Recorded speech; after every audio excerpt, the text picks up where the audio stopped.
The notification light on my phone pulsed like a heartbeat as I opened the email. The screen illuminated my face in the dim kitchen, casting shadows across the wedding seating chart I'd just finished. Time seemed to stretch as my cousin Kayla's words sliced through the quiet evening. "You really think you can cut everyone off, Natalie? They're furious. You better fix this." My fingers gripped the phone so tightly my knuckles whitened. The wedding invitations I'd carefully addressed sat in a neat stack beside me, not one addressed to my family. The family that had spent years pretending I didn't exist, now demanding front row seats to my happiness. My name is Natalie Harrison, I'm 30, and this is the story of how I learned that sometimes the most powerful revenge isn't what you do to others. It's what you finally stop doing to yourself. Do you know what it's like to grow up surrounded by people who treat your existence like background noise? My family was loud, picture perfect, and selective. They had a rule that everyone followed, but no one said out loud. Belonging was conditional. If you didn't dress right, talk right, or make them proud, you were invisible.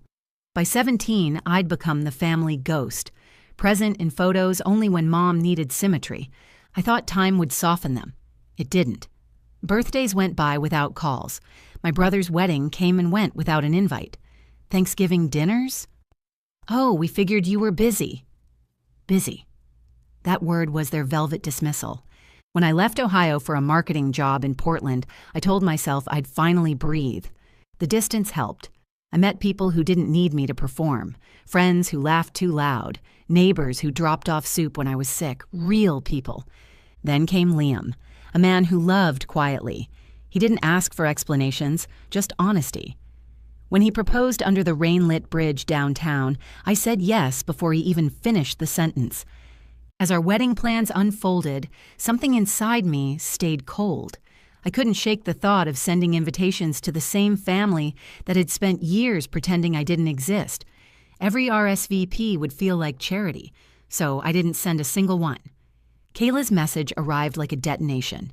Despite blocking most of my family years ago, I'd kept my email address the same for work contacts, which is how Kayla had managed to reach me. My phone immediately lit up with incoming texts from numbers I hadn't completely blocked, the secondary phones they rarely used. "Mom, you're being childish. This wedding is a chance to heal. Dad, you think you're better than us now. Brother, you'll regret this stunt." I didn't reply, but I could feel the old fear crawling back, the one that used to make me shrink, apologize, over-explain. That night, Liam found me sitting on the floor, scrolling through messages I hadn't opened. He knelt beside me, his hand brushing mine. "You don't owe anyone an invitation to your peace," he whispered. I exhaled. Maybe that's what I needed. Permission to choose myself. Still, curiosity won. I clicked open Mom's last voicemail. Her voice trembled with the practiced kind of sadness that sounds rehearsed. "Natalie, you've always made things difficult. Your father's embarrassed. If you just apologize, we could fix this before people start asking questions." Fix this. That phrase triggered something sharp inside me. They didn't want reconciliation. They wanted control, public image, a way to frame me as the rebel daughter who came crawling back. But they underestimated how much I'd changed. That night, I opened my laptop, typed out a simple email, and scheduled it for delivery on the morning of my wedding. "I forgive you, but forgiveness doesn't mean access. Some doors close quietly, others permanently. This wedding isn't revenge. It's release." The morning sun spilled across our apartment, touching the ivory lace of my wedding dress draped by the window. My phone buzzed nonstop, missed calls, voice notes, chaos. I ignored every one of them because somewhere between last night and this morning, that email had been delivered. I could almost imagine their faces at breakfast, Mom opening it first, eyes narrowing as she read my words. Liam peeked out from the kitchen, holding 2 mugs of coffee. "You good?" I smiled. "Better than I've ever been." He grinned. "Then let's go get married." The ceremony was small, 28 people under a canopy of fairy lights in a Portland garden. The air smelled of rain and roses. My best friend Rachel adjusted my veil while whispering, "You look like peace." For the first time, I believed her. But peace didn't last long. Halfway through dinner, Rachel's phone buzzed. She discreetly checked it under the table, then frowned, glanced at me, and whispered, "Natalie, your mom just posted something." My stomach knotted. Against my better judgment, I took her phone. There it was, Mom's Facebook post, a photo of me as a child captioned, "Some daughters forget who raised them. Sad day for our family, but love always wins." Within minutes, relatives flooded the comments. Cousins, aunts, even church friends pitying her, shaming me. The same people who hadn't spoken my name in years were suddenly heartbroken. Liam saw my face and whispered, "Don't let them steal your moment." I nodded, but deep down, I knew this wasn't over, because that post and the storm it unleashed forced me to make the one call that would end everything for good. The morning after our wedding, the world should have felt still, like the quiet after fireworks. Instead, my notifications looked like a battlefield. Hundreds of comments, messages, screenshots from friends saying, "Your mom's post is blowing up." Someone even tagged a local community group. Suddenly, my private wedding had become her public pity parade. I sat at the breakfast table in our apartment in my silk robe, staring at my phone like it was poison. Liam leaned on the counter, reading my expression. "She's trying to make you look like the villain," he said. I nodded. "She's always been good at rewriting stories." Then came a message from Aunt Fiona. "Natalie, people are saying you're unstable. Maybe apologize and move on. Family's all you've got." Unstable. That word hit harder than I expected. It was the same label Mom had used when I left home at 19, packing a single suitcase while she cried on the porch. Not from loss, but from losing control. I locked my phone and walked to the balcony, the air cold against my bare feet. Down below, the city hummed. Normal, unaware that my childhood was trending under hashtags about ungrateful daughters. Liam came up behind me, wrapping his arms around my waist. "You don't have to fix what you didn't break." I closed my eyes. "I'm not fixing it," I said quietly. "I'm finishing it." By noon, I had made up my mind. I called a local event coordinator, someone who worked on corporate PR crises. She owed me a favor from a past project. "Hey, Sophia," I said. "You still handle social media cleanups?" "Of course," she said. "Whose mess are we erasing?" I hesitated for a beat, then smiled. "Mine, but not how you think." Because the call I made that afternoon wasn't about revenge. It was about exposure. And by the time my family realized what I'd done, their own words would bury them far deeper than mine ever could. Sophia didn't need much explanation. She'd seen my mother's post. "Classic manipulation campaign," she said, her voice dry. "If you give me a few hours, I can trace every account sharing it. We'll see who's behind the push." By late afternoon, she called back. "You might want to sit down for this." I was in the living room, wedding flowers still in vases, my veil folded neatly on the sofa. "Go ahead," I said. "It's not random. Your mom's been feeding screenshots and emails to a local blogger, one of those family gossip sites that loves drama. She sent them pictures, private stuff, and they're prepping an article." My throat went dry. "She's trying to ruin my name." Sophia's voice softened. "Not if we get ahead of it.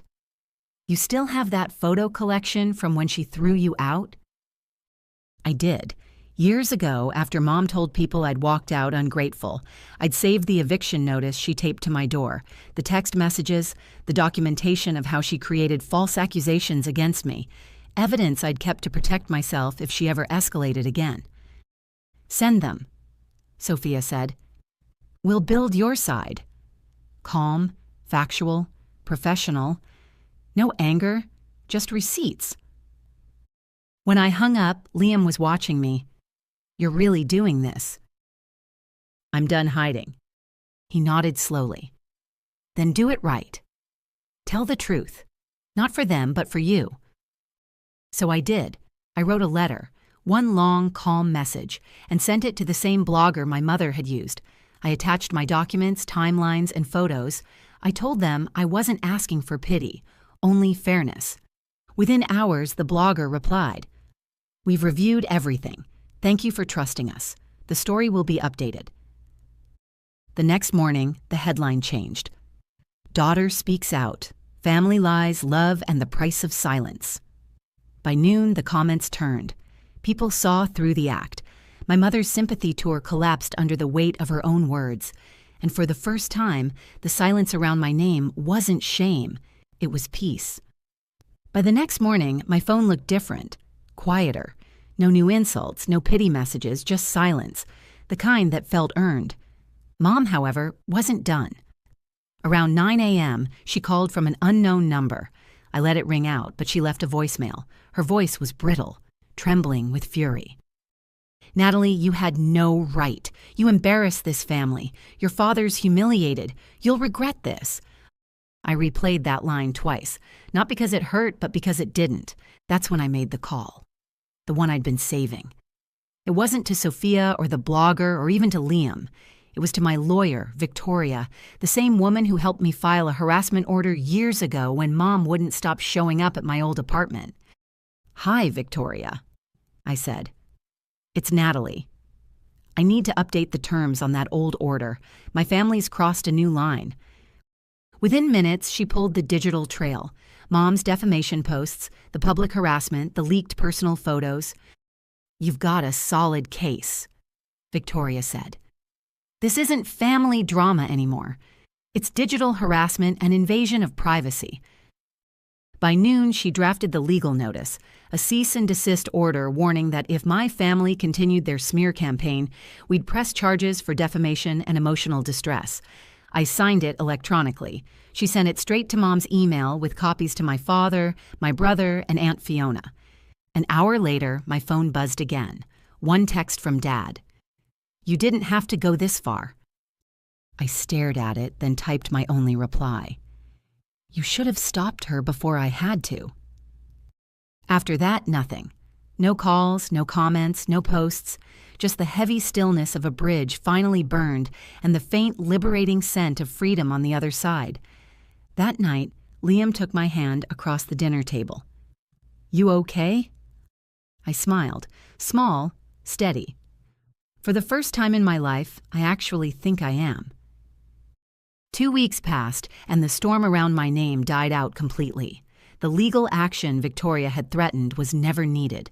The cease and desist order had been enough to silence my family completely.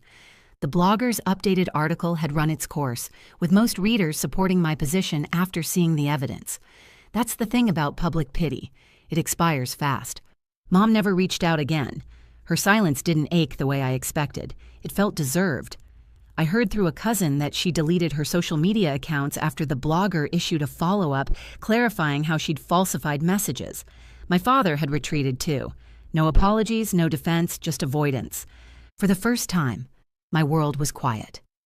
I focused on my new life with Liam. We returned from a short honeymoon in Oregon, our phones blissfully off, our hearts finally calm.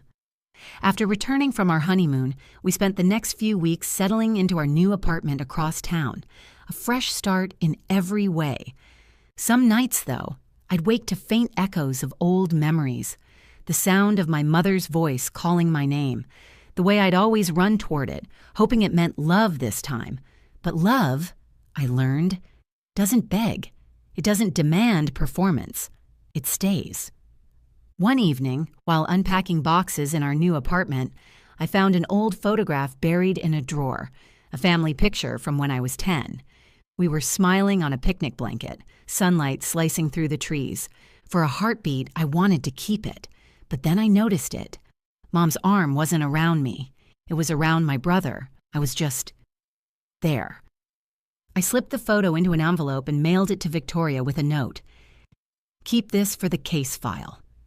A reminder of where it started. Liam watched quietly. Closure? He asked. Not yet, I said softly. Almost. The next morning, I received an email from Sophia. Everything's clear now. Your name's clean. If you want, we can issue one final public statement. I hesitated, then typed back. No need. Some endings don't need an audience. But in truth, there was one last thing left undone. One conversation that wasn't about defense or justice. It was about letting go for good, and it would happen in the place where my silence began. A week after finalizing the legal notice, I made the decision to drive back to Ohio, needing one last step for closure. I searched my family's address online and discovered they'd put the house up for sale, likely preparing to leave town after the public embarrassment. I drove back on a gray Sunday morning, the sky heavy with rain. The roads were familiar, lined with the ghosts of every version of me that once tried to belong. I didn't tell anyone I was coming. I wasn't there for closure that needed witnesses, just the kind that demanded silence. The old house looked smaller than I remembered, the shutters peeling, the porch sagging. A single for sale sign swayed in the wind. My family was gone. They'd finally decided to leave the town that once defined us. Still, I stepped out of the car and walked up to the front door. That door. The same one she'd once slammed on me when I came home at 19, suitcase in hand, begging to talk. The same one where she'd told me, "You're not welcome here anymore." I touched the handle and whispered, "Neither are you." In my hand was a single envelope. Inside, a copy of the legal notice Victoria had sent and a short handwritten note. It read, "I release you. Not for you, but for me. This story no longer owns me." I slid it through the mail slot, turned and walked away. The rain started. Soft, steady, almost cleansing. When I got back to the car, Liam texted, "You good?" I stared at the screen, then smiled. "Yeah, it's done." As I drove off, the town blurred behind me, streetlights glowing through rain like ghosts waving goodbye. My reflection in the window didn't look like the girl who was never invited. It looked like someone who'd finally invited herself into her own peace. Back home in Portland, I placed my wedding photo on the shelf. Not the edited one for social media, but the real one. Me and Liam laughing mid-dance, my veil tangled, joy unpolished, but real. Sometimes healing isn't loud. It's the quiet certainty that you've already won. Not because they lost, but because you finally stopped fighting for space in a story that was never written for you. Before you go, here's a quick bonus for sticking around. If you love learning and growing like I do, you need to try audiobooks. I've got an exclusive deal with Audible. Your first month is completely free. That's access to over 500,000 titles. Zero cost to you. All the details are waiting in the description. Don't miss this one.